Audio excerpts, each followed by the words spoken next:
Kemudian, setelah lewat 14 tahun, aku pergi pula ke Yerusalem dengan Barnabas, dan Titus pun kubawa juga.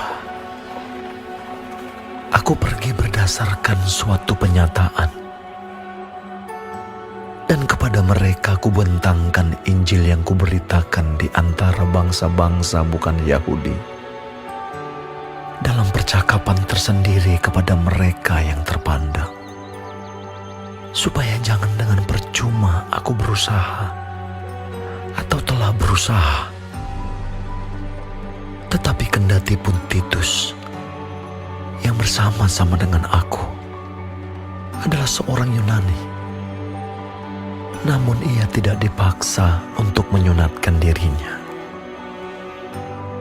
Memang ada desakan dari saudara-saudara palsu yang menyusup masuk, yaitu mereka yang menyelundup ke dalam untuk menghadang kebebasan kita yang kita miliki di dalam Kristus Yesus, supaya dengan jalan itu mereka dapat memperhambakan kita. Tetapi sesaat pun kami tidak mau mundur dan tunduk kepada mereka, agar kebenaran Injil dapat tinggal tetap pada kamu. Dan mengenai mereka yang dianggap terpandang itu, bagaimana kedudukan mereka dahulu, itu tidak penting bagiku. Sebab Allah tidak memandang muka. Bagaimanapun juga, mereka yang terpandang itu tidak memaksakan sesuatu yang lain kepadaku. Tetapi sebaliknya, setelah mereka melihat bahwa kepadaku telah dipercayakan pemberitaan Injil untuk orang-orang tak bersunat, sama seperti kepada Petrus untuk orang-orang bersunat, karena ia yang telah memberikan kekuatan kepada Petrus untuk menjadi rasul bagi orang-orang bersunat, ia juga yang telah memberikan kekuatan kepadaku untuk orang-orang yang tidak bersunat. Dan setelah melihat kasih karunia yang dianugerahkan kepadaku,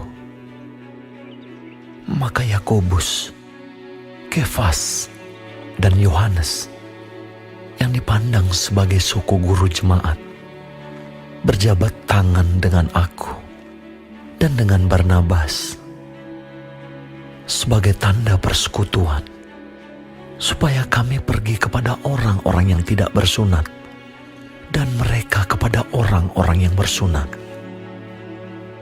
Hanya kami harus tetap mengingat orang-orang miskin, dan memang itulah yang sungguh-sungguh kuusahakan melakukannya. Tetapi waktu Kefas datang ke Antiokhia, aku berterang-terang menentangnya, sebab ia salah. Karena sebelum beberapa orang dari kalangan Yakobus datang, ia makan sehidangan dengan saudara-saudara yang tidak bersunat. Tetapi setelah mereka datang, ia mengundurkan diri dan menjauhi mereka karena takut akan saudara-saudara yang bersunat. Dan orang-orang Yahudi yang lain pun turut berlaku munafik dengan dia, sehingga Barnabas sendiri turut terseret oleh kemunafikan mereka.